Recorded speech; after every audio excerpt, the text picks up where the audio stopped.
دوستان، این کمربند پلاتینر به هیچ عنوان ساخته یا تحت لیسانس کشور آلمان یا هیچ کشور دیگه نیست. یک برند ساختگی ایرانیه، یک برند ضعیف ساختگی که توسط کلاهبردارا ساخته شده. از حضورتون در بسیار از سایت های خرید و فروش که اکثرا هم در واقع نماد فروش ندارن، این به فروش میرسه و این سایت ها درصدهایی از این دوستان بابت فروش این محصول میگیرن. صرفا این محصول گرمایش داره، هیچ گونه تکنولوژی داخل این نیست. میتونید هر کدوم از دوستان که خریداری کردن این محصول رو باز کنن و داخلش رو بررسی کنن. مشخص میشه که هیچ تکنولوژی، هیچ فرستنده داخل این محصول نیست. جستجو کنید تو سایت های معتبر خارجی، همچین کمربند با همچین برندی ساخته هیچ کشور خارجی نیست.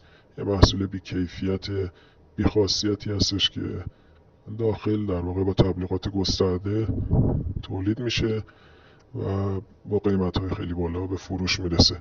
لطفا فریب این داستان‌ها رو نخورید. چیزی به اسم اصل و تقلبی وجود نداره. همه محصولات تقلبیه و هیچ کدوم کارایی برای تسکین درد شما و بهبود کمردرد شما نداره. خواهش میکنم تحقیق کنید قبل از خرید.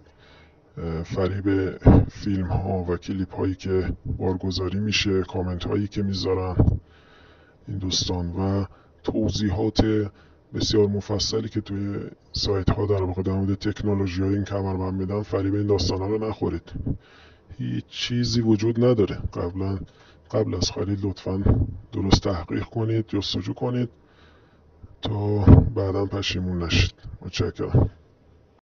این سایت zaistronic.com هم که دوستان میگن کد ریجی سری محصول در واقع اونجا شما ارزیابی کنید که اساس یا تقلبی. این سایت هم ساخته خود این دوستان هستش. داخل سایت برید مشخصه، خیلی مبتدیانه طراحی شده و چند تا عکس از ساختمون و کامیونتی هستش که با بالاخره هوش مصنوعی این عکس رو درست کردن گذاشتن داخل این سایت. اصلا امکان خرید از این سایت وجود نداره و اگر هم جستجو کنید ببینید همچین کمپانی در واقع در کشور آلمان یا تحت لیسانس آلمان وجود نداره. همه اینا دستساز در واقع خود کلاهبردار هستش. به هیچ عنوان فریب این داستانا رو نخورید دوستان.